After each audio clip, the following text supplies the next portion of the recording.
Hello everyone, welcome back to our YouTube channel A R A study classes. So हम पढ़ रहे हैं unit number 2।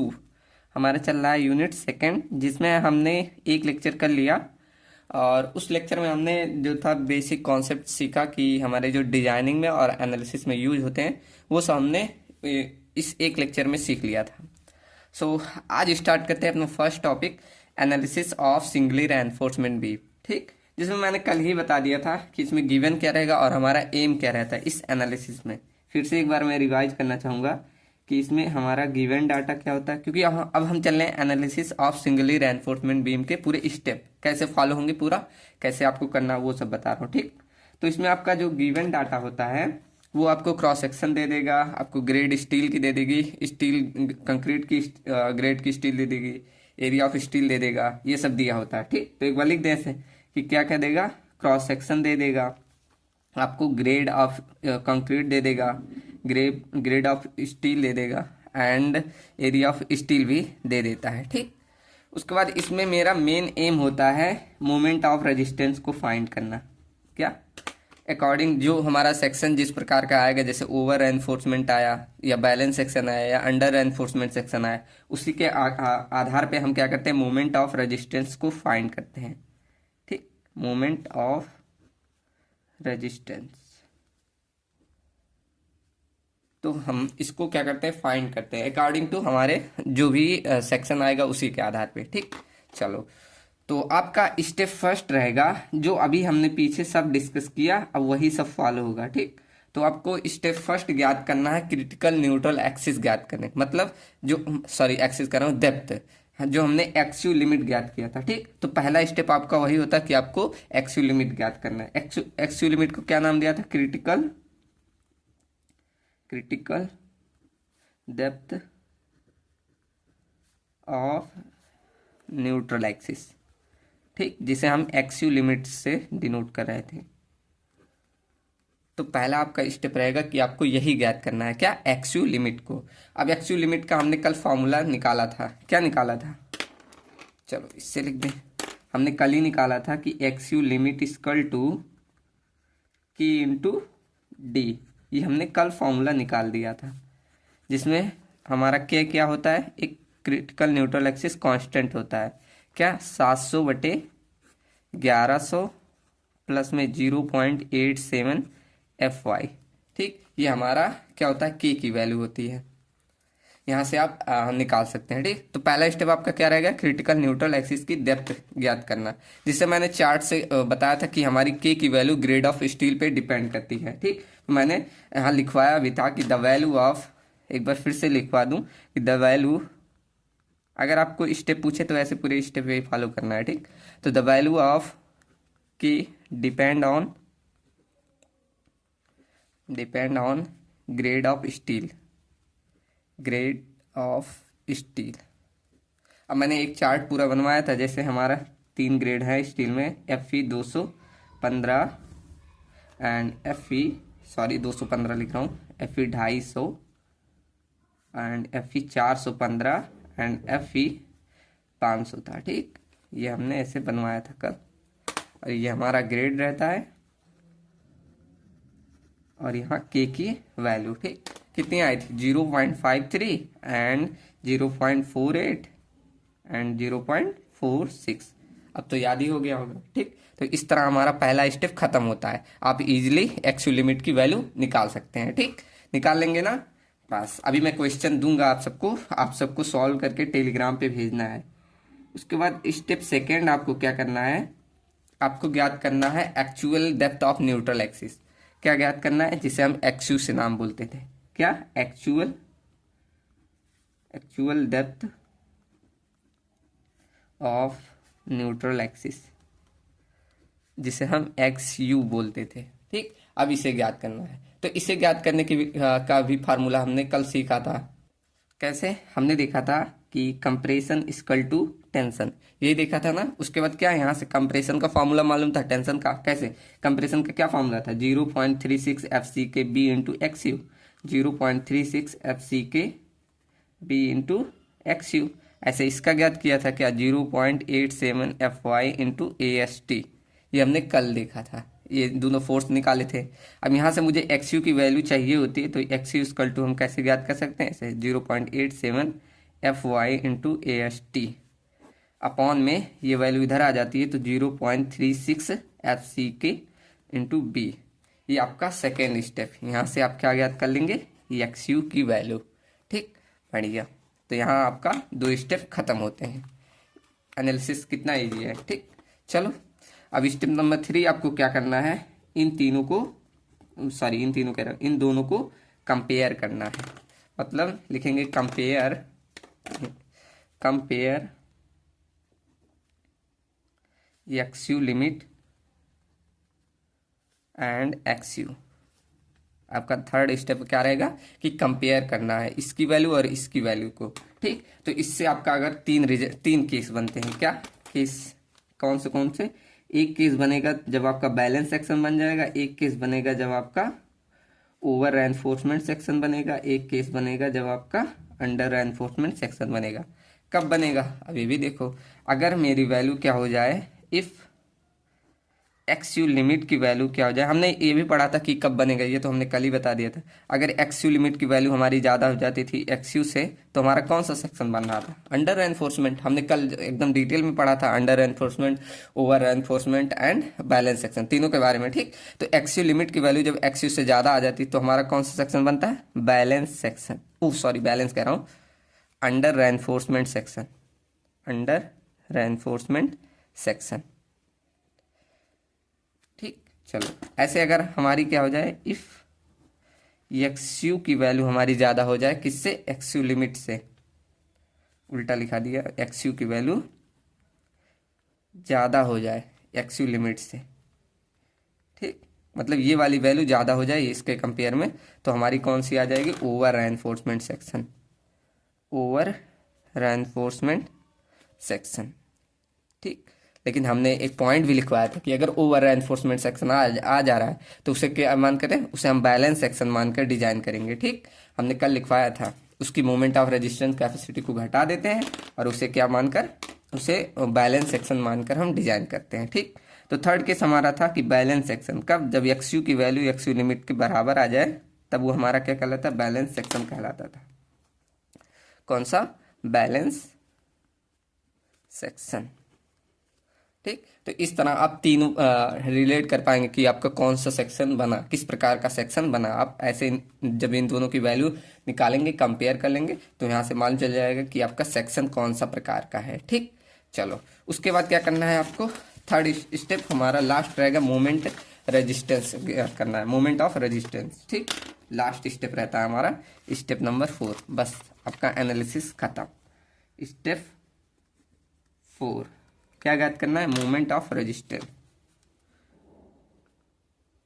Moment of resistance, जिसे MOR से denote करते हैं। ठीक, चलो तो हमने मोमेंट ऑफ रेजिस्टेंस का भी फार्मूला कल सीख लिया था। ठीक, कैसे, अगर हमारा कंप्रेशन साइड में है, एक लिख दो, अगर कंप्रेशन साइड में है तो हमारा क्या होता है, compressive force into lever arm. ठीक, तो यहाँ लिख सकते हैं मोमेंट ऑफ रेजिस्टेंस किस साइड में निकाल ले, कंप्रेशन में, तो कंप्रेशन फोर्स कितना रहा, 0.36 FC के बी इंटू एक्स, ये हमारा कंप्रेसिव फोर्स होता था, इंटू में लीवर आर्म कितना था, D-0.42 इंटू एक्स यू। ठीक, याद है ना, इससे हमारा क्या आ जाता है, मोमेंट ऑफ रेजिस्टेंस, किसमें, कंप्रेशन साइड का। अगर हमारा टेंशन साइड में निकालना है आपको तो निकाल लीजिएगा, टेंशन साइड में तो कैसे निकाल सकते हैं, moment of tension force into lever arm. ठीक, तो टेंशन फोर्स कितना, 0.87 FY इंटू AST, कितना 0.87 FY into area of steel into lever arm, कितना D-0.42 इंटू XU। ठीक, देखिए ये इस तरह आप निकाल सकते हैं। अब क्या दोनों निकालना है, हाँ आप दोनों भी निकाल सकते हैं, लेकिन आपका जैसा सेक्शन बनता है उस हिसाब से। जैसे मान लीजिए, कहाँ गया, पीछे है, जैसे देखो, जब आपका मतलब अंडर रेनफोर्समेंट, मान लो आपका अंडर रेनफोर्स सेक्शन बना, तो आप इसमें पहले क्या फेल करती है, स्टील। तो अंडर एनफोर्समेंट हमने कल पढ़ा था ना पूरा ये तीनों, तो आपको मालूम है अंडर एनफोर्समेंट सेक्शन में कौन फेल करता है, स्टील फेल करता है। तो स्टील कहाँ पर होता है, टेंशन साइड में। तो उस हिसाब से आपको जो मतलब मोमेंट ऑफ रेजिस्टेंस निकालना होगा, आप सिर्फ टेंशन का निकाल लेंगे तो भी आपका सही है, ठीक। तो ऐसे आप निकाल सकते हैं। और आपका ओवर एनफोर्समेंट का तो डिजाइन नहीं होता, लेकिन बैलेंस सेक्शन का होता है। तो बैलेंस सेक्शन कैसे फेल करती है, एज अ बिल्टल। बिल्टल हमारा कौन सा, कंप्रेसिव साइड में होता है, तो आप कंप्रेसिव साइड का सिर्फ निकालेंगे तो भी आपका सही है, ठीक। हालांकि अगर आपको वहाँ दिमाग नहीं चल रहा है तो आप दोनों का भी निकाल देंगे, दोनों का भी निकल सकता है, ठीक। तो इस तरह आपका क्या होता है, एनालिसिस खत्म होता है। आपके टोटल 4 स्टेप थे, 1 2 3। पहले में क्या करना है, चारों स्टेप एकदम ध्यान रखिए। पहले क्या, एक्सयू लिमिट ज्ञात करना है, उसके बाद सेकंड स्टेप हमें एक्सयू ज्ञात करना है, उसके बाद थर्ड स्टेप दोनों को कंपेयर करना है, एंड लास्ट स्टेप हमारा क्या, मोमेंट ऑफ रेजिस्टेंस को ज्ञात करना है, MOR, ठीक। चलो यहाँ आपका डिजाइनिंग जो था वो खत्म हो, सॉरी डिजाइनिंग कह रहा हूँ, एनालिसिस खत्म होता है। अब मैंने यहाँ देखिए एक न्यूमेरिकल नोट कर दिया है, न्यूमेरिकल मैं छोड़ रहा हूँ इसमें एनालिसिस में सिर्फ, क्योंकि एनालिसिस आपके सिलेबस में नहीं बोला है। हालांकि आप जरूर कीजिएगा, क्योंकि इससे आपका प्रैक्टिस नॉलेज सब गेन होगा, कंपटीशन में काहे पूछा जाता है, ठीक। तो ये अब मैंने एक क्वेश्चन दिया है, जैसे लिखा है find out the moment of resistance of A singly reinforcement beam. Dimension इतना दिया है, एंड ये मतलब क्रॉस सेक्शन डायमेंशन दिया है 400 इंटू 600 mm का, ठीक। और एरिया ऑफ स्टील के लिए दिया है 4 बार दिए है, जिसका डाया दिया 16 mm डाया, ठीक।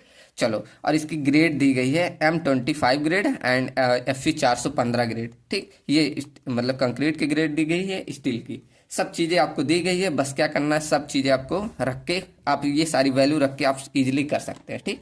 अब क्या करना है, सबको ये करके टेलीग्राम पे भेजना है। देखते हैं कितने लोग करते हैं। मैं टेलीग्राम आपको दिया गया है ना लिंक, आप वहाँ जाएंगे मतलब डिस्क्रिप्शन में, वहाँ पर आपको टेलीग्राम मिल जाएगा, वहाँ ज्वाइन करके आप ये हमारे पास सोल्यूशन भेज सकते हैं। अगर नहीं आ रहा है तो कमेंट करिएगा, मैं क्या करूँगा, जब इसका हम 1 शॉट रिवीजन करेंगे तो वहाँ पर मैं सब न्यूमेरिकल ये भी करा दूंगा, ठीक। चलो, तो यहाँ से हमने एनालिसिस पूरा कवर कर लिया। अब हम बढ़ते हैं designing of singly reinforcement beam. Designing of singly reinforcement beam. अब हम अपने डिजाइनिंग की तरफ बढ़ते हैं। तो डिजाइनिंग में उससे पहले मैं कुछ पॉइंट बता दूं। जैसे मैंने बोला था कि डिजाइनिंग जब भी हम करेंगे तो कौन सा सेक्शन यूज करेंगे, हम हमेशा बैलेंस सेक्शन यूज करेंगे, ठीक। तो यहाँ आप लिख सकते हैं कि हम जब भी डिजाइन करते हैं ऑलवेज बैलेंस सेक्शन यूज, ठीक। हमेशा क्या, बैलेंस सेक्शन यूज करते हैं। तो ऑलवेज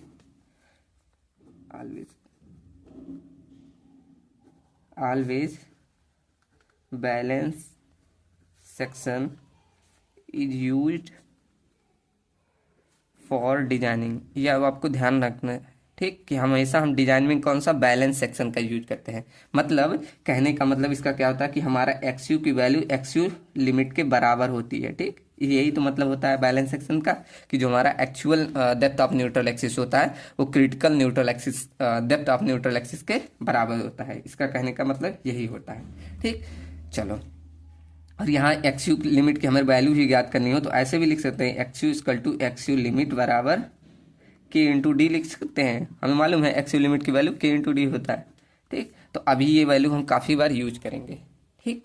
चलो, तो डिजाइनिंग जब करते हैं इसमें हमें क्या क्या गिवन होता है और क्या एम होता है एक बार लिख दूँ जिससे मालूम चले। पहले तो हम सीखेंगे कैसे कैसे प्रोसेस है, उसके बाद क्वेश्चन पे बढ़ेंगे, ठीक।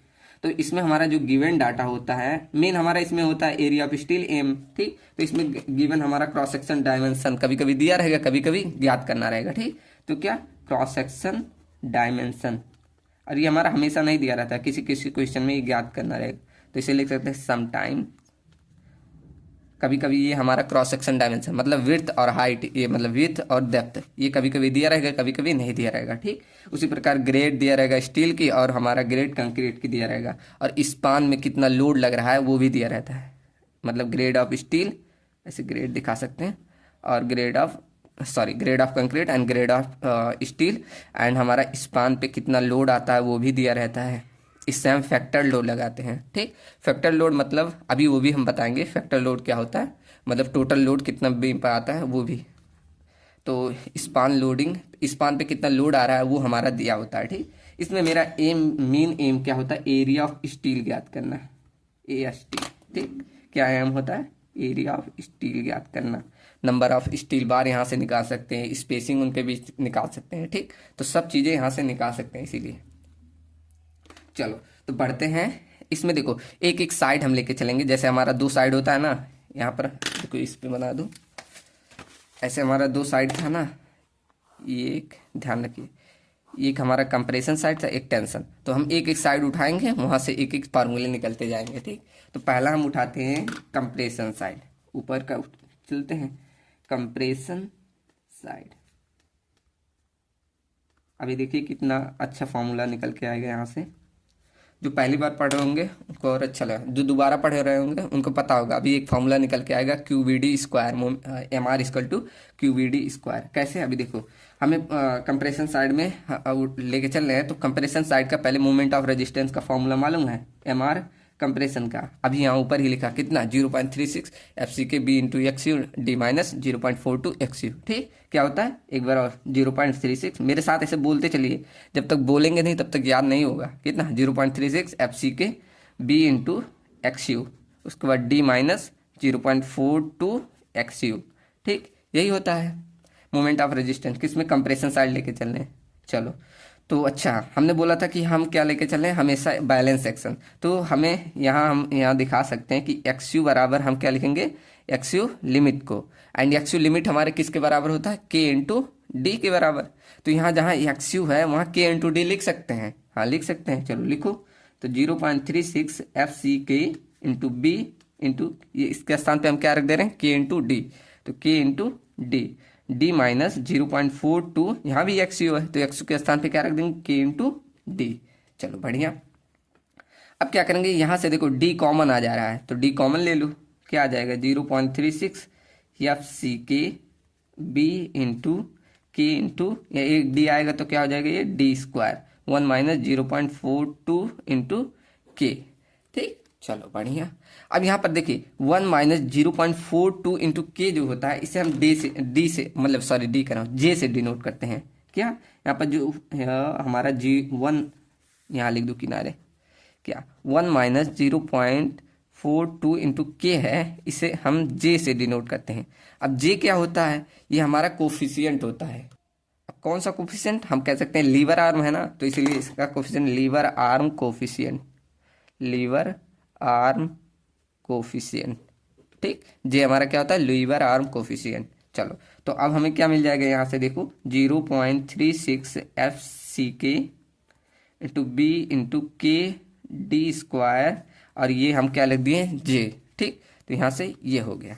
चलो अब ये बी डी स्क्वायर एक किनारे कर दो, और ऐसे मतलब कुछ अरेंज ऐसे किया, 0.36 एफ सी के इंटू के into J into D square. ठीक, अब यहाँ पर जो 0.36 एफ सी के इंटू के इंटू जे है ना, इसको भी हम बोलते हैं मोमेंट ऑफ रेजिस्टेंस फैक्टर, जिसे हम क्यू से डिनोट करते हैं। किसको, यहाँ एक लाइन पार दो, ये मैं सब चीज़ें जो लिख रहा हूँ वो बता रहा हूँ किनारे। ठीक, देखो यहाँ पर मैंने बोला 0.36 एफ सी के इंटू में जे, इसको हम क्यू बोलते हैं।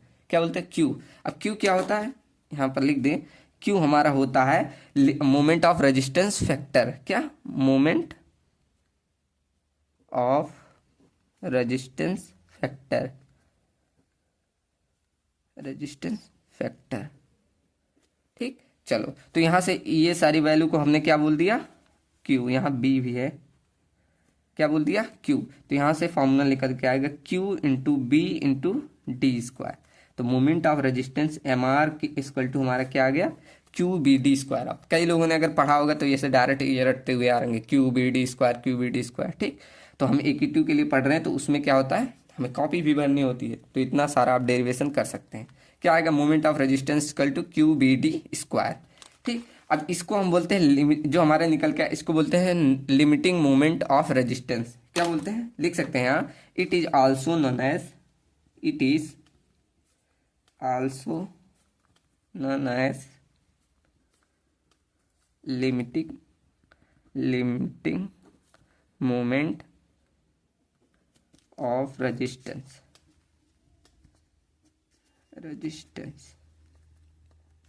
ठीक, चलो अब यहाँ पर जो Q की वैल्यू है इसे आप निकाल सकते हैं। कैसे? देखो मैं कैसे लाऊं, इधर ही है। ठीक, चलो अगर देखो Q की वैल्यू आप निकाल सकते हैं। कैसे?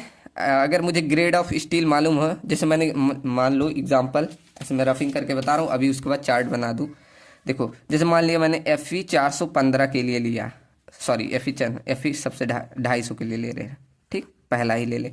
तो FE 250 के लिए अब मुझे Q की वैल्यू निकालनी हो, Q निकालना है ना, हमने ग्रेड क्या लिया 250। देखो अब यहाँ से आपको K की वैल्यू पहले बताइए। FE 250 के लिए K की वैल्यू क्या होती है? 0.53, याद है ना, 0.53 होता है, यही होता है। चलो बढ़िया। ऐसे आप J की वैल्यू भी निकाल सकते हैं। कितना है यहाँ J की वैल्यू? हमने क्या लिया, यही वैल्यू रखनी है इसमें, मतलब 1 माइनस 0.42 इंटू K की वैल्यू मालूम है 0.53, मतलब 1 माइनस 0.42 इंटू K की वैल्यू कितनी? 0.53, ये आया। उसके बाद अब क्या, ये K वैल्यू मिल गई, J वैल्यू मिल गई। अब यहाँ बस इसे रख देना, कितना? 0 पॉइंट इंटू, सॉरी गलती दे, देखो 0.36 इंटू 0.53 इंटू 1 माइनस 0.42 इंटू में 0.53, तो कितनी आई? 0.148। अभी देखो मैं एक चार्ट लिख कर आ रहा हूँ, तो यहाँ ऐसे लिख सकते हैं। हमने बताया ना कितना आया, हमने देखो हमने निकाल के बताया कि Q की वैल्यू कितनी आई? FE 250 के लिए आई 0.148 FCK, आया कि नहीं? अभी देखो मैं एक चार्ट बनाऊंगा, सबका ले दूंगा। चलो एक और करके देखो, मैंने जल्दी जल्दी कर दिया। मैंने मान लो FE 415 के लिए भी निकाल के बता दे रहा हूँ। ठीक, चलो अब इसके लिए क्या बताओ, सब चीज़ें हमें K की वैल्यू बताओ। तो K की वैल्यू हमें मालूम है 0.53 एंड 0.48 एंड 0.46, सबका मालूम है ना, ऐसा होता। तो सेकंड हम पढ़ रहे तो 0.48, तो K की वैल्यू कितनी हो गई? 0. अब एक एक चीज़ें लिखते जाओ। हमने इसका K का निकाल लिया, कितना? 0.48 इंटू, अब J का निकालो, J का कितना आ जाएगा? 1 माइनस, मेरे साथ करिए, 0.48 इंटू कितना? 0.48। ठीक, उसके बाद ये वाली FCK रहने दीजिए, इंटू 0.36, ये वाली वैल्यू कर दिए। अब देखो यहाँ कितना आया? 0.1379, मतलब इसे लेके चलते हैं हम 0.138 FCK लेके चलते हैं। ठीक, अभी मैं एक चार्ट, अब ऐसे आप सबके लिए निकाल सकते हैं। तो यहाँ कंक्लूजन में आप लिख भी सकते हैं, क्योंकि वैल्यू मैं निकालना बता रहा हूँ। ठीक, यहाँ से हमने लिमिटिंग मोमेंट रजिस्टर निकाल दिया, ऐसे कंक्लूजन में लिख सकते हैं। हमने यहाँ पढ़ा कि moment of resistance equal to QB_D²। ठीक, ये हमने पढ़ा।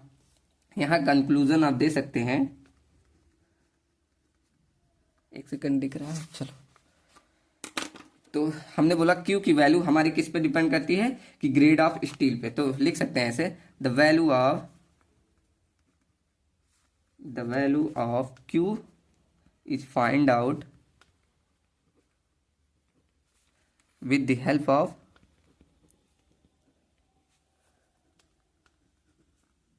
grade of steel।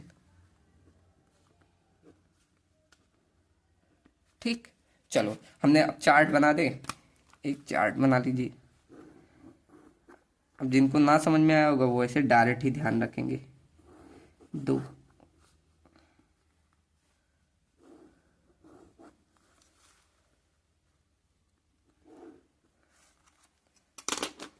मैं तीनों चीजें लिख दे रहा हूँ, K की वैल्यू भी, ग्रेड की वैल्यू, जिनको दोबारा निकालना होगा निकालेंगे। यहाँ देखो K की वैल्यू, यहाँ Q की value.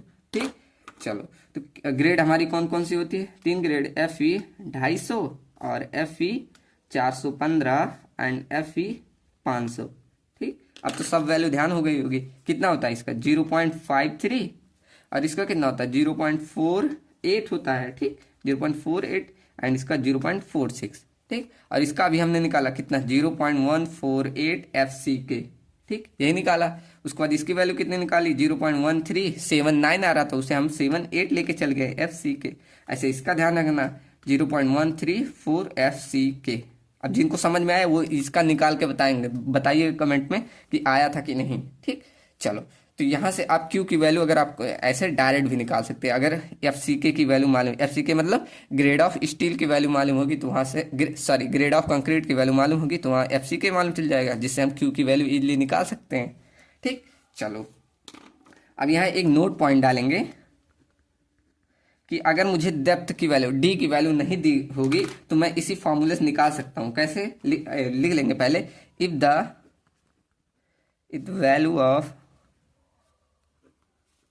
D is not given, तो हमें मालूम है कि हमने अभी निकाला कि moment of resistance equal to क्या, क्यू बी डी स्क्वायर, यही निकाला ना। अब क्या करें, हम डी को यहीं रोक दे, इसको लाओ तो M R upon Q B हो जाएगा इक्वल टू डी स्क्वायर। अब डी की वैल्यू चाहिए तो M R upon Q B, अब स्क्वायर को इधर भेजेंगे तो क्या, अंडर रूट में, यहाँ से डी की वैल्यू निकल जाएगी। ऐसे आपको अगर डेप्थ निकालना हुआ तो आप ये भी फॉर्मूला यूज कर सकते हैं। ठीक, चलो, तो यहाँ से हमें दो फॉर्मूले मिले, कौन कौन से, एक moment of resistance equal to Q B D square, and second हमें मिला डेप्थ की फॉर्मूला अगर निकालना हो। चलो बढ़िया। अब सेकेंड हम बढ़ते हैं टेंशन साइड में, बी लिखो टेंशन साइड। अब टेंशन साइड से हमें क्या मिल जाएगा, area of steel. Tension side कैसे, अभी देखो।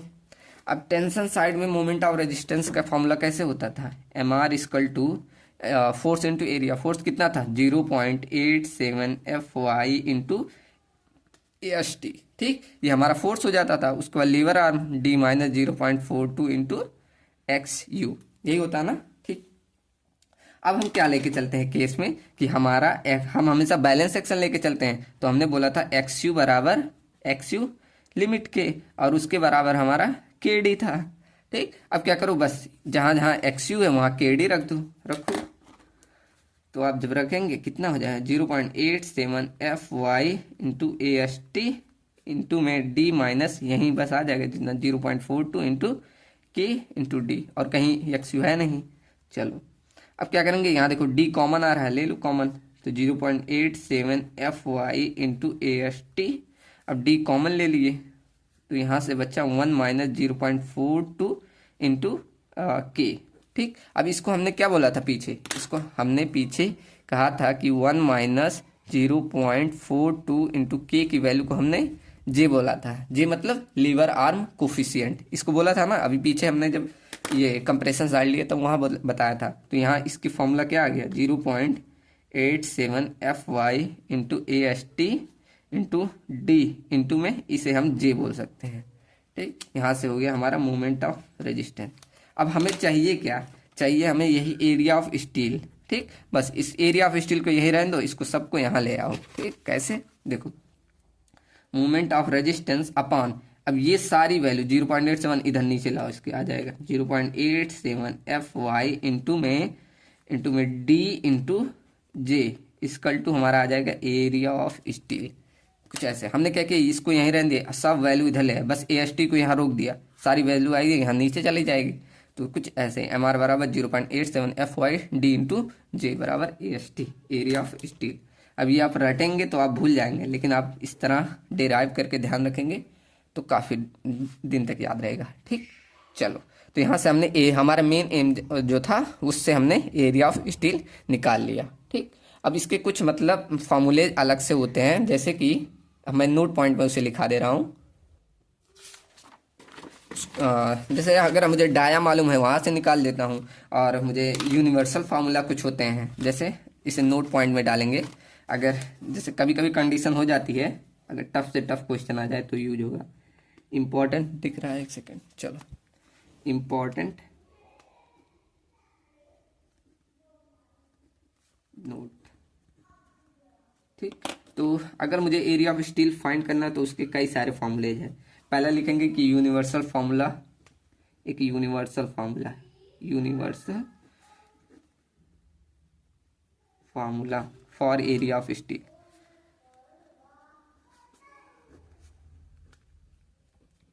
ठीक, ये आपके गेट वोट एग्जाम में पूछ सकता है ऐसे, मतलब फॉर्मूला देके।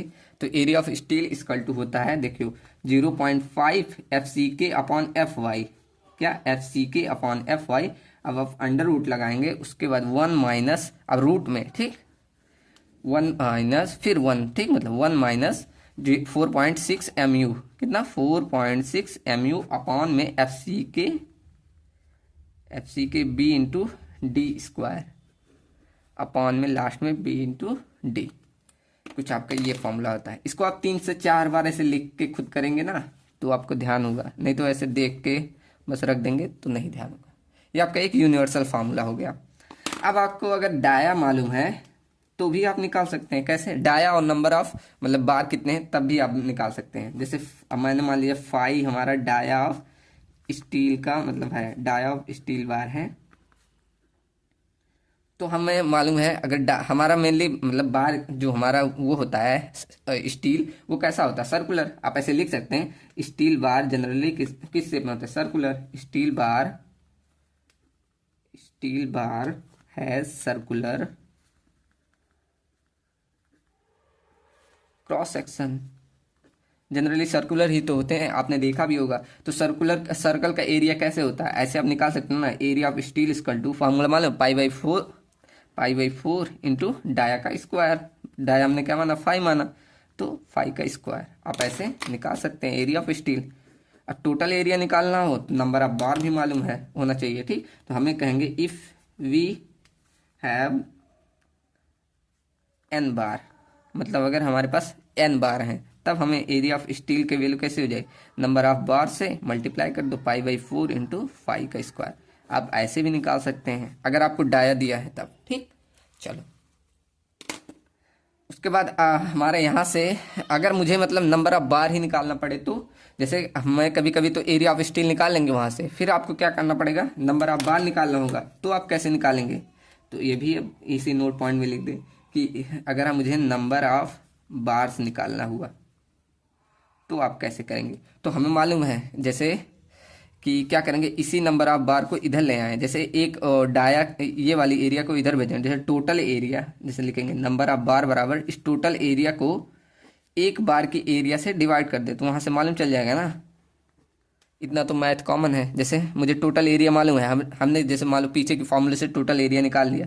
टोटल एरिया ऑफ मतलब स्टील बार कितना है, अब उससे क्या करेंगे? एक बार की डाया से डिवाइड कर देंगे, तो वहाँ से नंबर ऑफ बार हमें मिल जाएगा, कुछ ये फॉर्मूला हो जाएगा, ठीक। ये तो बेसिक है, आप ये सब भी दिमाग लगा ही सकते हैं, मैथ है छोटा छोटा, ठीक। अगर अब मुझे निकालना हो स्पेसिंग कैसे, ऐसे बीच में मतलब जैसे ये बार हम रखते हैं तो इनके बीच की स्पेसिंग कितनी रखी है, तो ये भी आपको कैलकुलेट करना हुआ। तो देखो उसका फॉर्मूला होता है 1000 डिवाइड बाई n। बहुत लोग अलग पढ़ते हैं, अभी वो भी मैं बता दूंगा कि स्पेसिंग ऑफ स्टील बार ये हमारे पर मीटर के लिए मेन होता है, पर मीटर, ठीक।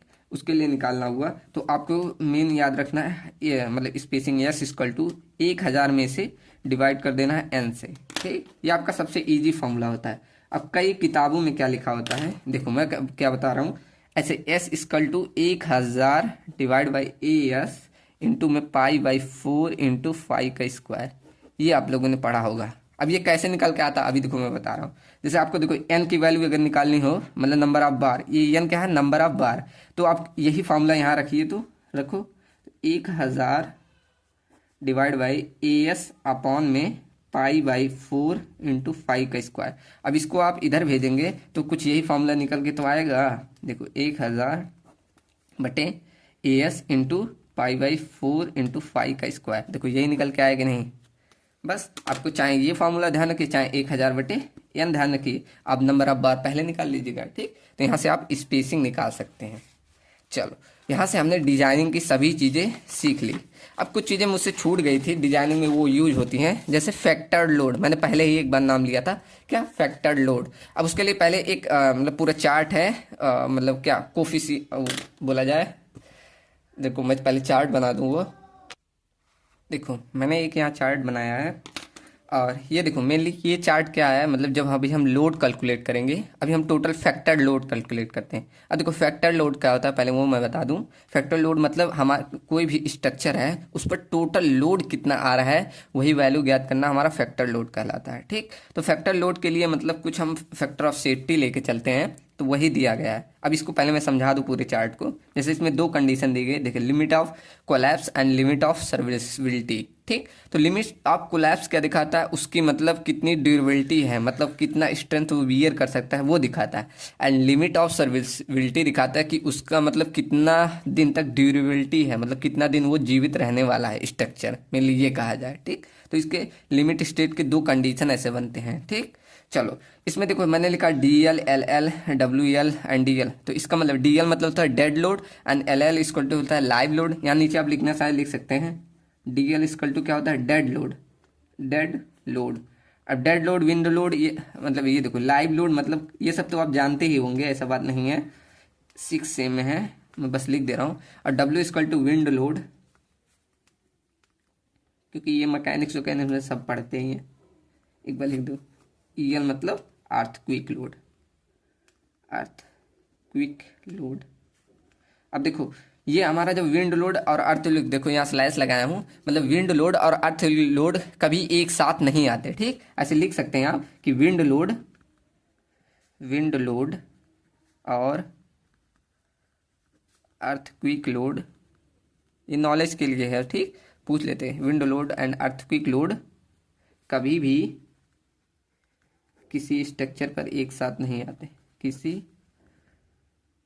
स्ट्रक्चर पर एक साथ नहीं आते। अब ये क्यों नहीं आते, ये अपने जाके फैकल्टी से पूछिएगा। इसमें मतलब अगर टाइम पास करना होगा आपको अपने फैकल्टी से, तो ये आप जाकर उनसे क्वेश्चन पूछ लीजिएगा। ठीक, तो ये ध्यान रखिएगा कि विंड लोड और अर्थक्वेक लोड कभी भी किसी स्ट्रक्चर पर एक साथ नहीं आते। ठीक, चलो अब देखो, अगर मुझे मतलब dead load plus live load लग रहा है, मतलब निकालना है, तो उसके लिए दिया गया है। तो डेड लोड के लिए जो आपका फैक्टर ऑफ सेफ्टी होता है, ध्यान रखिएगा 1.5 इंटू 1.5 लाइव लोड का, ऐसे ही ध्यान रखिए एक एक करके। फिर यहाँ कुछ नहीं होता, विंड लोड एंड लाइव के लिए, इसके लिए 1 एंड 1, इसके लिए भी कुछ नहीं। ठीक, चलो यहाँ देखो डेड लोड प्लस अगर विंड लोड या मतलब हमारा अर्थक्वेक लोड लग रहा है, तो उसके लिए 1.5 या हमारा कभी कभी 0.9 भी लिया जाता है। ठीक, चलो, और इसकी वैल्यू भी कुछ नहीं होती, मतलब लाइव लोड वहाँ नहीं लिया जाता है। स्लाइस जहाँ लगा रहा हूँ वहाँ 0 है, समझो कुछ नहीं, ऐसे मतलब कंडीशन ही नहीं बनेंगे। चलो उसके बाद यहाँ विंड लोड के लिए 1.5 एंड ऐसे इसकी वैल्यू 1 एंड यहाँ कुछ नहीं। ठीक, और यहाँ देखो dead load plus live load plus earthquake या विंड, मतलब तीनों कंडीशन आ जाए कि डेड लोड भी हमारा, लाइव लोड भी है, और उस पर कोई विंड लोड भी आ रहा है। जैसे कोई स्ट्रक्चर है, स्ट्रक्चर डेड लोड समझते हैं ना, जैसे कोई स्ट्रक्चर का जैसे स्लैब है, उसका लोड जो होता है वो हमारा डेड लोड कहलाता है। लाइव लोड जैसे आप छत पर खड़े हैं, उस वो आपका लाइव लोड कहलाएगा। एंड विंड लोड जो हवा बह रही है उसके कारण जो उस पर लोड पड़ रहा है, ये तीनों कंडीशन अब पड़ जा रही, तो उसके लिए factor of safety 1.2 and live load में 1.2 एंड 1.2, इसका 1 एंड 0.8 एंड 0.8। ठीक, ये तीनों। अब इसका कैसे यूज करना है, अभी जब न्यूमेरिकल करेंगे ना तब आपको एकदम क्लियर हो जाएगा। ठीक, चलो जब न्यूमेरिकल करेंगे तब अभी मालूम चलेगा इसका यूज कैसे आ रहा है।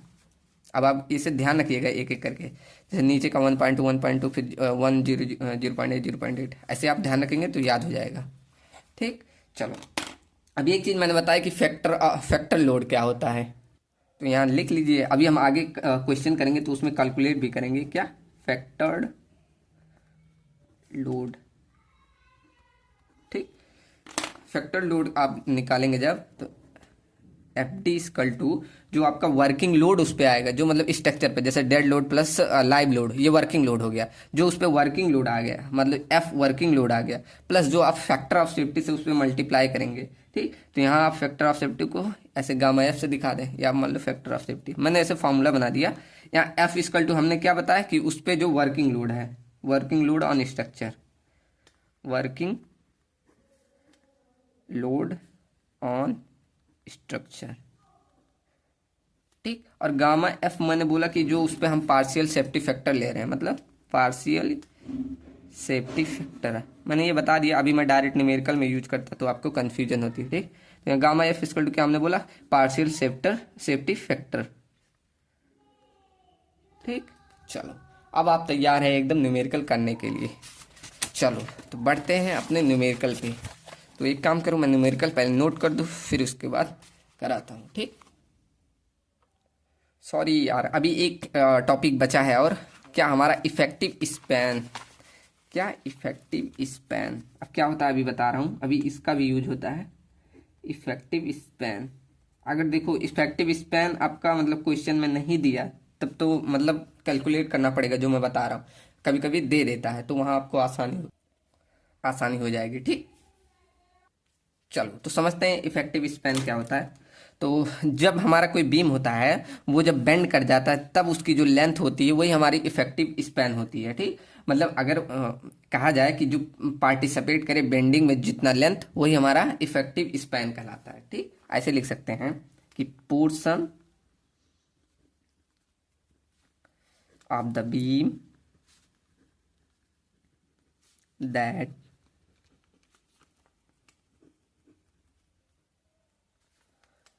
effectively participate in bending, ठीक, इट्स कॉल्ड इफेक्टिव स्पैन। क्या बोला कि बीम का वह पोर्शन जो मतलब पार्टिसिपेट करे बेंडिंग में, वही हमारा इफेक्टिव स्पैन कहलाता है। कैसे, जैसे मतलब मान लो एक सिंपली सपोर्टेड बीम बना रहा हूँ,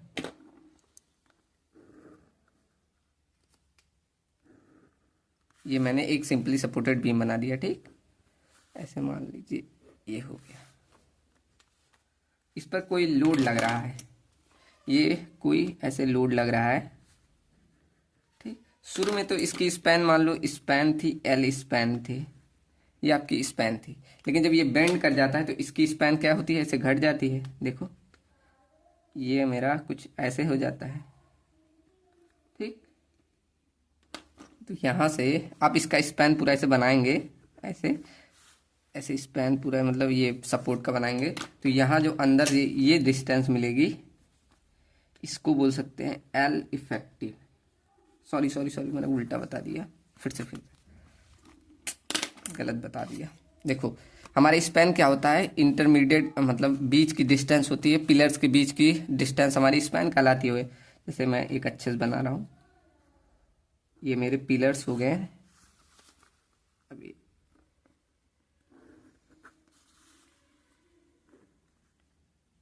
मैंने सोचा आसानी से हो जाएगा।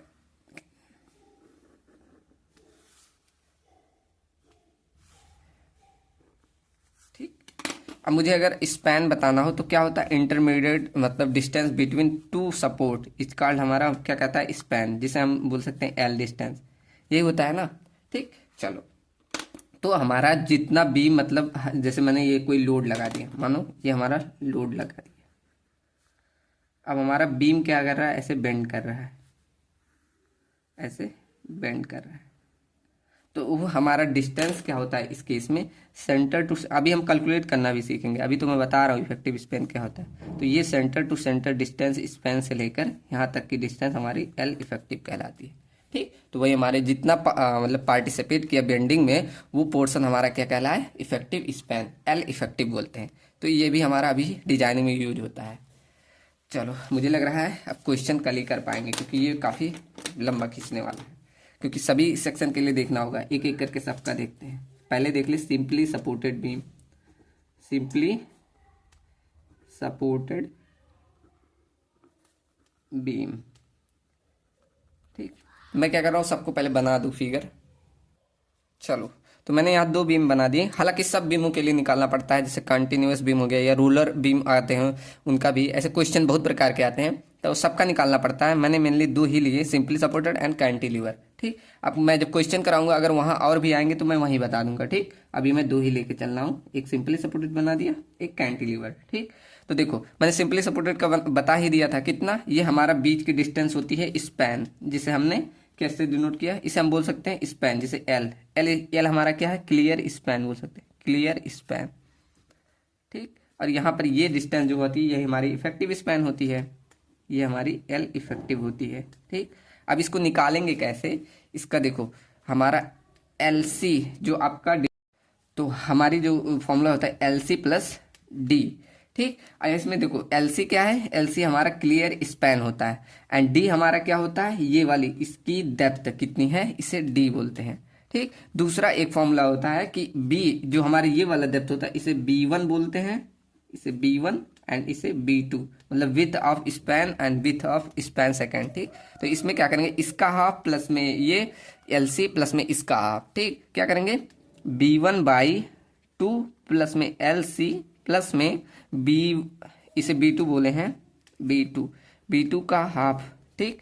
इन दोनों में जो आपका मिनिमम वैल्यू आएगी, जो आपका मिनिमम वैल्यू आएगी, मिनिमम वैल्यू वही आपका क्लियर स्पैन मतलब इफेक्टिव स्पैन होगा ऑफ सिंपली सपोर्टेड। ठीक। वो हमारी क्या वैल्यू देगी, L इफेक्टिव की वैल्यू देगी। समझ में आया ना। हमें पहले लिया LC मतलब ये वाली क्लियर स्पैन की डिस्टेंस प्लस में ये डेप्थ, ये वैल्यू। सेकंड हमें क्या करना है, इस B1 मतलब जो हमारा यहाँ सपोर्ट है उसका हाफ एंड फिर LC प्लस इसका हाफ। ठीक। इससे ये आपको इजीली याद हो जाएगा। चलो पढ़ते हैं सेकंड हमारा क्या है, ये कैंटिलीवर बीम। अब कैंटिलीवर में बीम में ये हमारी डेप्थ है, इस स्पैन की डेप्थ है एंड ये इसको बोलेंगे क्लियर स्पैन LC। ठीक। चलो तो इसका फॉर्मूला क्या होता है, अगर मुझे L इफेक्टिव निकालना है तो इसमें जो क्लियर स्पैन प्लस इस डेप्थ का हाफ, ये हमारे जो इफेक्टिव स्पैन है क्या डेप्थ है इसका हाफ। ठीक। तो क्या हमने बोला, क्लियर स्पैन प्लस में क्या बोलेंगे, इफेक्टिव डेप्थ बाई 2। ठीक। चलो आप ऐसे भी दिखा सकते हैं कि L effective equal to clear span हमारा कितना है LC प्लस में D/2, आप ऐसे भी निकाल सकते हैं। ठीक। हालांकि बहुत सारे होते हैं, ऐसे रूलर सपोर्ट का और हमारा क्या कंटिन्यूअस सपोर्ट, मतलब तो ऐसे जैसे जिस प्रकार की बीम आएगी वैसा सबका निकालना पड़ता है। यहाँ मैंने 2 ही बताया। ठीक। इतना टफ हमारा सिलेबस नहीं है, अगर देखूंगा न्यूमेरिकल आएगा तो उस न्यूमेरिकल में ही निकाल के बता दूंगा। ठीक। चलो अब करते हैं हम न्यूमेरिकल। पहले न्यूमेरिकल लिख दूं। चलो तो मैंने क्वेश्चन नोट कर दिया है। अब बढ़ते हैं, हम एक ही क्वेश्चन करेंगे क्योंकि हमारा सिलेबस जो है अभी बहुत बड़ा है, तो हम क्या करेंगे, एक एक क्वेश्चन करेंगे। जब हमारा 1 शॉट आएगा तो उसमें हम काफ़ी क्वेश्चन करेंगे। ठीक। तो आपका अगर कोई डाउट आता है जैसे क्वेश्चन करने में, तो आप मेरे मतलब टेलीग्राम के थ्रू मुझे भेज सकते हैं। ठीक। पर्सनल भेज सकते हैं, तो वहाँ जब मैं 1 शॉट करूँगा तो उन सभी का सोल्यूशन करता जाऊँगा। जब आप भेजेंगे तो उसका मैं सोल्यूशन आपके पास भेज दूंगा। ठीक। चलो तो हम एक एक क्वेश्चन बस एज अ फॉर्मूला यूज़ के लिए हम करते जाएंगे। ठीक। चलो पढ़ते हैं। आप देखो क्या क्या दिया गया है क्वेश्चन में, गिवन डाटा लिख दूं यहाँ, क्या क्या हमें दिया गया है। ठीक। चलो देखते हैं, पढ़ो। तो लिखा है design A RCC beam, RCC simply supported beam over a effective span. अब देखो हमें इस इफेक्टिव स्पैन दे दिया है, इसमें टेंशन ही नहीं है। कितना दिया है इफेक्टिव स्पैन, आप लिख सकते हैं L इफेक्टिव की वैल्यू कितनी दी है, 8 मीटर। 8 मीटर इसको mm में ले लीजिए, कितना 8000 mm में आ जाएगा। ठीक। And subjected to a superimpose load of 35 kilonewton per metre. कितना दिया है, सुपर इम्पोज लोड, मतलब सुपर इम्पोज लोड क्या होता है, जो उस पर कार्य करने वाला, जो भी हमारा स्ट्रक्चर है उस पर कार्य करने वाला लोड हमारा सुपर इम्पोज लोड कहलाता है। कितना, देखो super impose load, super imposed load कितना दिया, 35 किलोन्यूटन पर मीटर। अब वो भी करा एक्सक्लूडिंग द सेल्फ वेट, मतलब उसने सेल्फ वेट को नहीं लिया, मतलब ये टोटल लोड नहीं है। अभी हमें टोटल लोड निकालना पड़ेगा, मतलब सेल्फ वेट प्लस ये वर्किंग लोड को निकालेंगे तब हमारा टोटल लोड आएगा। अभी हम करेंगे तो समझ में आएगा। ठीक। तो यहाँ सुपर इम्पोज लोड दिया है, उसके बाद कह रहा है किसके, बाय यूजिंग LSM मेथड से करना है। और हमारा विड्थ दिया है कितना, 400 mm। विड्थ मतलब B की वैल्यू दी है 400 mm। अब डेप्थ हमारा नहीं दिया है यहाँ देखो। और उस पर बाद दिया है ग्रेड ऑफ कंक्रीट M20, कितना दिया M20, मतलब FCK की वैल्यू दे दी कितनी, 20 न्यूटन पर mm स्क्वायर। ठीक। ऐसे हमारा ग्रेड ऑफ स्टील Fe की वैल्यू दी है कितना, 415। ठीक। इसे हम FY लिखते हैं, ग्रेड ऑफ स्टील कितना, 415 न्यूटन पर mm स्क्वायर। ठीक। ये सब हमें चीज़ें दी गई हैं। चलो अब सोल्यूशन करते हैं। तो पहला काम होगा, हमें देखो विड्थ दिया है लेकिन डेप्थ नहीं दिया गया है। अब इसमें डेप्थ को आप क्या करना है, अज्यूम करना है।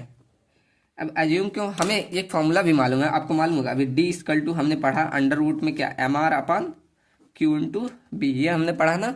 अभी इसका मतलब करते हैं कि हमने जो अज्यूम किया वो चेक मतलब चेक करेंगे कि सही हुआ कि नहीं इस फार्मूले से। तो पहले हम क्या करते हैं, यही निकाल लेते हैं कि हमें देखो क्या करना होता है, if depth is not given, अगर हमें डेप्थ नहीं दिया, if depth is not given, तो हमें क्या करना होगा, एज्यूम करना होगा कि जो हमारा इफेक्टिव स्पैन मतलब दिया गया है एल इफेक्टिव की वैल्यू अपॉन 10, ये हमारा डी मतलब कैपिटल डी की वैल्यू देता है। यहाँ तो स्मॉल डी निकलता है, ये हमारा टोटल डेप्थ डी निकालेगा। कैसे? हमें एल इफेक्टिव मालूम है कितना, 8000 है, बटे कितना आ जाएगा, ये 10 से डिवाइड करेंगे तो कैपिटल डी हमारा आ जाएगा 800 mm, 800 mm। ठीक, अभी इसे हम लास्ट में चेक करेंगे कि हमने सही एज्यूम किया है कि नहीं। ठीक, अगर ज़्यादा डिफरेंस आ गया, 100-200 का डिफरेंस आ गया तो सही मतलब गलत है, लेकिन अगर कम का जैसे 50 से 100 का अंतर आया तो मतलब सही है। ठीक, ज़्यादा डिफरेंस नहीं आना चाहिए, ज़्यादा डिफरेंस आया तो मतलब आपने गलत एज्यूम किया। चलो, यहाँ से हमने डेप्थ भी ज्ञात कर लिया। अब हमें देखोगे क्वेश्चन में लिखा है एक्सक्लूडिंग द सेल्फ वेट, मतलब हमें सेल्फ वेट नहीं दिया है, तो सेल्फ वेट हम कैलकुलेट कर सकते हैं। अब इसे कैलकुलेट करके हम टोटल लोड भी निकालेंगे। ठीक, इससे हमारा टोटल जैसे सुपर इम्पोज लोड प्लस मतलब प्लस में ये जो उसका बीम का लोड होता है तो हमारा टोटल लोड निकल के आएगा। तो पहला काम क्या रहेगा हमारा, यही हमारा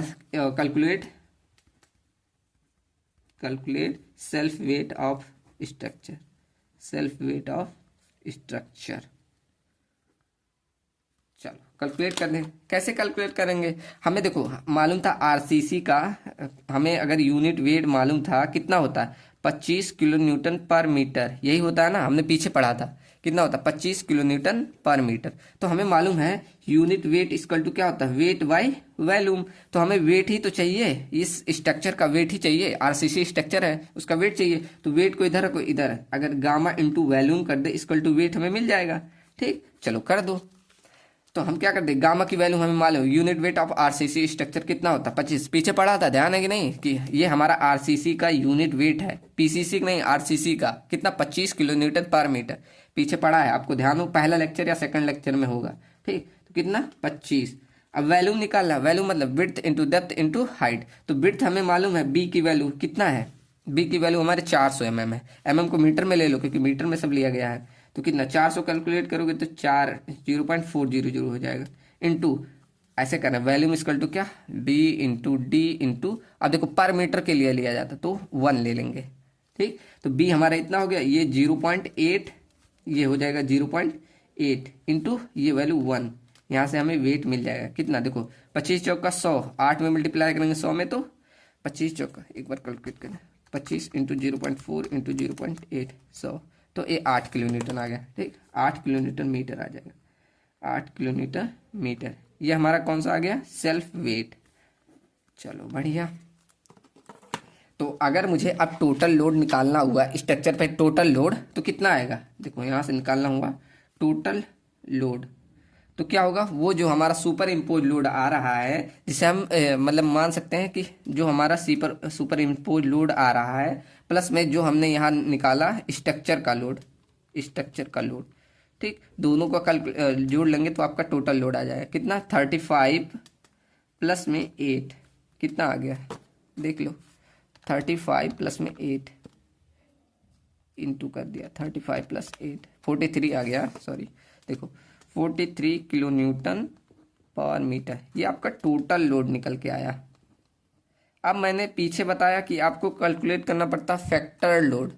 फैक्टर लोड मतलब जो भी फैक्टर लोड बोलते हैं, कितना मैक्सिमम से मैक्सिमम हमारा उस पर लोड आ रहा है, हमने बोला था ना पूरा टोटल लोड निकाला हमारा फैक्टर लोड कहलाता है। तो यहाँ से अब हम क्या करेंगे, मेन हमारा यही यूज होगा फैक्टर लोड, क्या हम निकालेंगे अब यहाँ से फैक्टर्ड लोड, फैक्टर्ड लोड मतलब हम पार्सली जो फैक्टर ऑफ सेफ्टी है उससे मल्टीप्लाई करके निकालते हैं। हमने पीछे फॉर्मूला पढ़ा था, क्या पढ़ा था, फैक्टर लोड जिसे हम WU से लिखते हैं, वो हमारा क्या होता था, हमने फॉर्मूला पढ़ा था क्या, टोटल लोड जो हमारा आए इंटू पार्सली फैक्टर जिसे हम गामा F से दिखाए थे, उससे मल्टीप्लाई कर दोगे तो यहाँ हमारा टोटल लोड आ जाए, मतलब फैक्टर लोड आ जाएगा। तो टोटल लोड अभी हमने निकाला कितना, 43 किलो न्यूटन पर मीटर इंटू, अब देखो इसके लिए हमारा जो है फैक्टर ऑफ सेफ्टी 1.5 लगेगा। तो यहाँ से अभी मैं बता रहा हूँ 1.5, ठीक, तो ये कितना लगेगा 43 इंटू 1.5 तो कितना आया 64.5, ठीक, ये आपका आ गया किलो न्यूटन पर मीटर, ये आपका WU। ठीक, यहाँ से आपका आ गया फैक्टर लोड। अब आप चार्ट में देखें, हमने चार्ट बनवाया था, एक सेकेंड,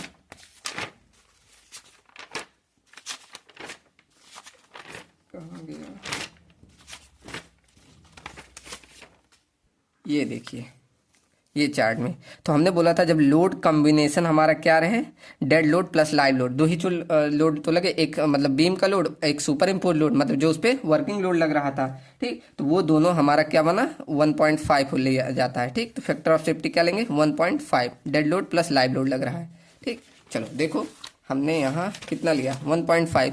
इसे जो हमने यहाँ टोटल लोड निकाला ना, यहाँ ऐसे लिख सकते हैं, सुपर इम्पोर्ट लोड को हमने क्या बताया, जो उस पर लोड लग रहा है, मतलब लाइव लोड, जो उस पर लाइव लोड लग रहा है। और ये सेल्फ मतलब सेल्फ वेट जो होता है, मतलब बीम का, उसे आप डेड लोड बोल सकते हैं। हमारा बीम का मतलब जो भी स्ट्रक्चर है, बीम कह रहा हूँ, जो भी स्ट्रक्चर है वो उसका लोड क्या कहलाएगा, डेड लोड। अब मैंने बोला लोड कॉम्बिनेशन अगर dead load plus live load था तो फैक्टर ऑफ सेफ्टी कितना, 1.5 लेके चलना है। हमने 1.5 लिया ना, ठीक। समझ में आया ना कैसे किया। अब एक दो क्वेश्चन करेंगे और समझ में आ जाएगा, ठीक। खुद से प्रैक्टिस करिएगा। तो यहाँ से हमने निकाल लिया फैक्टर लोड, चलो बढ़िया। अब यहाँ से हम निकालते हैं, नेक्स्ट हमारा कैलकुलेट किया जाता है कि मैक्सिमम बेंडिंग मोमेंट, मतलब जो भी डिजाइन में आ रहा है वो कितना आ रहा है, ठीक। तो maximum design bending moment, maximum design bending moment किसके, इसी के कारण, ड्यू टू फैक्टर्ड लोड, इसके ड्यू टू फैक्टर्ड लोड। अब इससे कितना बेंडिंग मोमेंट आ रहा है ये भी हम देख लेंगे। तो अगर आप सोम में पढ़े होंगे, सिंपली सपोर्टेड बीम में अगर मुझे मोमेंट निकालना होता है, बेंडिंग मोमेंट, तो फॉर्मूला क्या आता है। अब यहाँ सोम का कॉन्सेप्ट आ जाएगा थोड़ा सा। देखो, आपने पढ़ा होगा W × L²/8, पढ़ा है कि नहीं, ऐसे फॉर्मूला पढ़ा होगा कि बेंडिंग मोमेंट, उसमें जब हम निकालते हैं बेंडिंग मोमेंट तो एक फॉर्मूला आता है WL²/8, ठीक, ये जरूर पढ़ा होगा। तो यहाँ से आप इसे सेम ऐसे इसमें फैक्टर्ड के लिए क्या लिख देंगे, WU × L इफेक्टिव का स्क्वायर/8, ठीक। तो रख दो सब वैल्यू, कितना आ जाएगा बेंडिंग मोमेंट, 64.5 इंटू में L इफेक्टिव का कितना था हमारा, 8 मीटर, ठीक, इंटू 8 / 8, इसका सॉरी हाँ इसका स्क्वायर कर दो। चलो कैलकुलेट करो कितना है, ये 1/8 से 1/8 काट दो डायरेक्ट, 64.5 इंटू 8 कितना आया, 516, ठीक। ये हमारा आ गया 516 किलो न्यूटन पर मीटर, ठीक। चलो बढ़िया। बेंडिंग मोमेंट हमारा आ जाता है इनटू में, ठीक, क्योंकि लोड इनटू डिस्टेंस होता है। चलो तो यहाँ से आ गया किलो न्यूटन इंटू मीटर। अब हम एक बार चेक कर लेते हैं। अब हमें बेंडिंग मोमेंट की वैल्यू भी मालूम चली गई, बेंडिंग मोमेंट जो डिजाइन के कारण आता है वो भी मालूम चली गई। अब यहाँ हम डेप्थ की वैल्यू चेक कर सकते हैं, चेक कि हमने जो डेप्थ लिया था वो सही है कि नहीं, जो डी की वैल्यू हमने एज्यूम की थी वो सही है कि नहीं, ठीक। तो कैसे, हम यहाँ D = लिखेंगे अंडरवुड। अब यहाँ जो मोमेंट ऑफ रेजिस्टेंस लिखें या बेंडिंग मोमेंट डिजाइन एक ही चीज होता है, ठीक। तो यहाँ बेंडिंग मोमेंट डिजाइन जो हमने यहाँ निकाला, बेंडिंग मोमेंट डिजाइन अपॉन में Q × B, ठीक। यही वैल्यू रखेंगे तो आपको एक डेप्थ की वैल्यू मिलेंगी। अब देखो बेंडिंग मोमेंट डिजाइन की वैल्यू कितना, 516 आया। अब क्यू की वैल्यू, अब ग्रेड हमें मालूम है, कितनी ग्रेड हमारी है, ग्रेड हमारी है FE 415, क्वेश्चन में आप देखें वहां था, ठीक। तो अब इसके लिए हमने बताया था क्यू की वैल्यू कितनी आएगी, याद है, 0.148, 0.138, 0.136, ठीक। तो यहाँ से हमारी इसकी वैल्यू कितनी है, 0.138 FCK, यही होता है ना। तो क्यू की वैल्यू रख दो, कितना, 0.138। अब FCK की वैल्यू आपको मालूम है कितना, 20 था, एक सेकंड देख लो कितना, 20 था। हाँ देखो FCK की वैल्यू आप यहाँ देखिए, FCK की वैल्यू कितनी है, 20, रख दो 20। चलो रख दे रहे हैं। तो यहाँ से Q की वैल्यू आप निकाल सकते हैं डायरेक्ट, इंटू यहाँ रख दो कितना, 20। और विड्थ भी मालूम है हमें, विड्थ हमारी कितनी, 400 mm थी, ठीक। तो 400 mm कैलकुलेट कर लो, अब निकाल लो कितना आया, देखो 516 / 0.13138 इंटू 20 इंटू 400।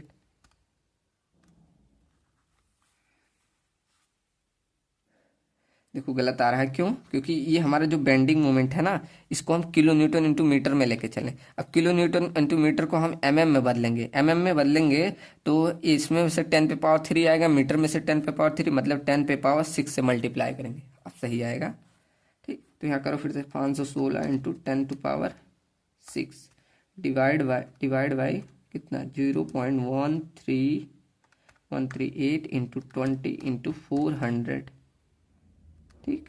चलो तो आया 47, यहाँ अंडर रूट में कट गया यार, डायरेक्ट अंडर रूट में रख दूँ ना, 516 इंटू 10⁶ डिवाइड बाई, एक सेकेंड, ऐसे सिंपल करो, इंटू 0.138 इंटू 20 इंटू 400, ठीक। तो इसकी वैल्यू अंडर रूट में आई 467391.3043, ठीक। अब अंडर रूट से निकाल के रख दो एक बार, तो 467391.3043, तो इसकी वैल्यू आ रही है 683, कितनी आ रही है 68, इसको डायरेक्ट 4 लिख सकते हैं, इतना आ रहा है, ठीक। चलो अब इसको अगर आप लिखना चाहें तो डायरेक्टली अप्रॉक्सीमेट 700 लिख सकते हैं, कि नहीं, ठीक। अब देखो, अब इसमें ये हमारी आई वैल्यू स्मॉल डी की, मतलब 700 आया। अब आप इफेक्टिव कवर लेके चलते हैं, इफेक्टिव कवर याद है ना, वो नीचे ऐसे मतलब ये बना रहे थे, ये टोटल डेप्थ हमारा डी कहलाता है, डी को हमने कितना माना है 800 माना है, और ये हमारी वैल्यू स्मॉल डी मतलब यहाँ सरिये तक आई है, कितनी स्मॉल डी, कितना 700। अब ये वाली डिस्टेंस आपको ज्ञात करनी होती, अगर दी मैक्सिमम क्वेश्चन में दी होती, किसी किसी में नहीं दी थी, अगर नहीं दी होती तो इसे 50 मानते हैं, ठीक। तो यहाँ अगर आप कैपिटल डी निकालेंगे तो 700 प्लस 50 ठीक। तो यहाँ से कैपिटल डी की वैल्यू आपकी आएगी 750 ठीक, मतलब ज़्यादा डिफरेंस नहीं है, तो हम लिखेंगे यहाँ से हेंस डिजाइन इज ओके, हमारा डिजाइन सही चल रहा है, हेंस डिजाइन इज ओके। आप ऐसे दिखाएंगे निकाल के, ठीक। चलो आगे बढ़ते हैं, अब हम निकाल लेते हैं एरिया ऑफ स्टील को। क्या एरिया ऑफ स्टील, मीन हमारा एम तो यही था, चलो निकालते हैं एरिया ऑफ स्टील। आज का लेक्चर थोड़ा बड़ा हो गया, एरिया ऑफ स्टील। अब एरिया ऑफ स्टील का हमने फॉर्मूला निकलवाया था, क्या निकलवाया था, AST equal to bending moment design, जो हमारा आया था बेंडिंग मोमेंट डिजाइन, हमने वहाँ मोमेंट ऑफ रेजिस्टेंस, उसको हम बेंडिंग मोमेंट डिजाइन भी बोल सकते हैं, ठीक। तो वही बेंडिंग मोमेंट डिजाइन अपॉन में 0.87 Fy into J into D, याद है ना, यही निकाला था। अब बेंडिंग मोमेंट डिजाइन की वैल्यू अभी हमने निकाली, कितनी निकाली थी याद करें, सब वैल्यू पहले देख लें। बेंडिंग मोमेंट डिजाइन की वैल्यू 516 रख दो, कितना 516 बटे हमारा ये 0.87 Fy। अब ग्रेड Fy की ग्रेड कितनी थी 415, रख दो 415, एंड जे की वैल्यू हम निकाल सकते हैं ऐसे, कितना था 1 माइनस 0.42 इंटू के की वैल्यू। अब के की वैल्यू 415 के लिए कितनी होती है 0.46, तो यहाँ से जे की वैल्यू हम निकाल सकते हैं 1 माइनस 0.42 इंटू के की वैल्यू कितनी है 0.48, ठीक। इसके लिए 0.48, तो जे की वैल्यू कितनी आ जाएगी, निकालो 1 माइनस 0.42 इंटू 0.48, तो ये वैल्यू आ गई 0.798, मतलब 0. आप लिख सकते हैं 80 अप्रॉक्सीमेट जे की वैल्यू रख दो, कितनी 0.8 इंटू हमने डी की वैल्यू भी निकाल ली। अब जो एक्चुअल में निकाली है आप उसे लेंगे कि रियल में, तो आप जो मतलब देखिए ये कंफ्यूजन हो जाता है, बता रहा हूँ। तो आप जो एक्चुअल में आप निकाले उसे लेंगे, हमने जो डी अभी कैलकुलेट किया कितना लिए 700 निकाले, तो उसे लेंगे, ठीक, ये ध्यान रखिएगा। चलो अब रख देते हैं एक एक की वैल्यू, सब वैल्यू मिल गई। अब एरिया ऑफ स्टील हमें आसानी से मिल जाएगा। चलो तो आपके सामने सॉल्व कर दे रहा हूँ। यहाँ देखो 516 हमारा क्या था किलो न्यूटन इंटू मीटर, इसको 10⁶ करना मत भूलिए, हम न्यूटन पर mm में सब चीज़ें, मतलब ये भी mm में लेके चल रहे हैं ना, तो mm में रखिए, तो कितना 516 इंटू 10⁶, ठीक। अब डिवाइड बाई कितने से, इतने में 0.87 इंटू में 415 इंटू 0.8 इंटू में 700, तो ये आपकी वैल्यू आई 25552, लिख दो। एरिया ऑफ स्टील कितना है, AST इक्वल टू कितना आया 2552.080, ठीक, इतना आया, mm² में आपका ये आएगा।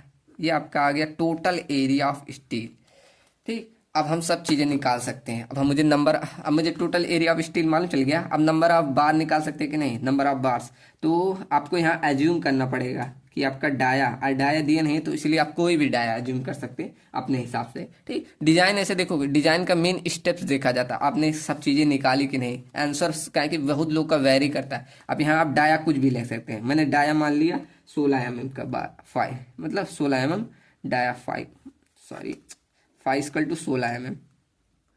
ठीक, ये हमारा क्या है, डाया। हमने इतना एज्यूम कर लिया, आप कुछ भी अपने हिसाब से कुछ भी एज्यूम कर सकते हैं। ठीक, तो यहाँ से हम नंबर ऑफ बार निकाल सकते हैं कि नहीं, ठीक, इजीली निकाल सकते हैं। कैसे, हमने पढ़ा था N equal to total area of steel divide by एक बार की स्टील। हम कैसे निकाल सकते हैं, पाई बाई 4 इंटू डाया का स्क्वायर, 16 mm का स्क्वायर, इसका स्क्वायर कर दो, निकाल दो। टोटल एरिया मालूम है कितना, 2552.0.80। एक का निकाल दो कितना, देखो पाई बाई 4 इंटू 16 का स्क्वायर कितना आ गया, 64 फाइव, मतलब 201.06। डिवाइड कर दो, 252.80 है, डिवाइड बाय 201.6। ठीक, यहाँ से आपका देखो आ गया 12.66, मतलब अप्रॉक्सीमेट आप 13 बार, 13 नहीं, हमेशा इवन में लिया जाता है, तो अप्रॉक्सीमेट आप या 12 बार लें, 12 बार, या आप 14 बार लेंगे। ठीक, ये ध्यान रखिएगा। चलो, अब इसका आप क्या करेंगे, स्पेसिंग भी निकाल सकते हैं। स्पेसिंग इक्वल टू क्या था, हम स्पेसिंग भी निकाल सकते हैं। स्पेसिंग इक्वल टू हमारा क्या था, 1000 divide by number of bars. कितना है नंबर ऑफ बार्स, हमारा number of bars equal to कितना था, फॉर्मूला एन, एन बराबर कितना है, एन हमारा 14। आप किस, हम मतलब 14 मान ले रहे हैं बार, चलो 12 मान के चल रहे हैं, ठीक, नहीं 14 ही मान लो, सबसे ज़्यादा मान ले रहे हैं, डिवाइड बाई 14। अब आपको स्पेसिंग देखो कितना आ रहा है, 1000 डिवाइड बाई 14, तो ये आपका है 7.42 mm, कितना 7.42 mm। ठीक, ये आपका टोटल सब चीज़ें हमने निकाल दी। अब क्या आप बना नहीं सकते, आप ऐसे लास्ट में बना के दिखा भी दीजिएगा। देखो सब चीज़ें हमने निकाल ली, अब आप बना सकते हैं।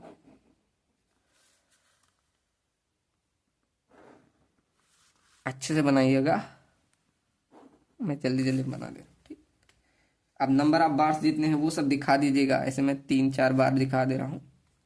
यहाँ लिख सकते हैं ऐसे कि हमने कितना 14 बार्स माने, 14 बार्स कितने, 14 mm के कितने बार्स आए हमारे, ये 14, सॉरी हमने डाया माना 16 mm के कितने, 14 नंबर ऑफ बार्स।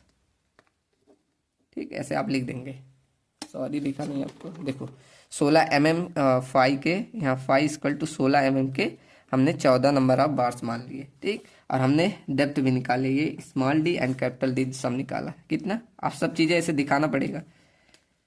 ये हमने स्मॉल डी इक्वल टू निकाला 700 mm एंड इसको माना 50 mm। ठीक, ये चीज़ें निकाली। और हमने बिर्थ भी मालूम थी कितना, 400 mm। चलो, यहाँ से ऐसे आप पूरी चीज़ें अब निकाल के दिखाएंगे। लास्ट में यही आपका अगर एग्जामिनर देख लिया तो आपको पूरा नंबर मिल जाएगा। ठीक, चलो, तो कैसा लगा, समझ में आया कि नहीं। अगर आप न्यूमेरिकल कर रहे हैं खुद से और मतलब कोई भी डाउट्स आ रहा है तो आप मेरे साथ शेयर कर सकते हैं टेलीग्राम पे। ठीक, टेलीग्राम आपको वहाँ डिस्क्रिप्शन में जाएंगे, वहाँ पर आपको मिल जाएगा, तो वहाँ से आप शेयर कर सकते हैं मेरे साथ। ठीक, चलो कल हम पढ़ेंगे, कल का लेक्चर हमारा रहेगा डबली रेनफोर्समेंट बीम। डबली सिंगली आपका समाप्त होता है, डबली रेनफोर्समेंट बीम। ठीक, तो मिलते हैं कल अपने लेक्चर में, और समझ में आ रहा है कि नहीं ज़रूर बताइएगा, और कैसी लग रही है लेक्चर्स, और अपने साथियों के साथ ज़रूर शेयर करिएगा। ठीक, चलो मिलते हैं कल, थैंक यू सो मच।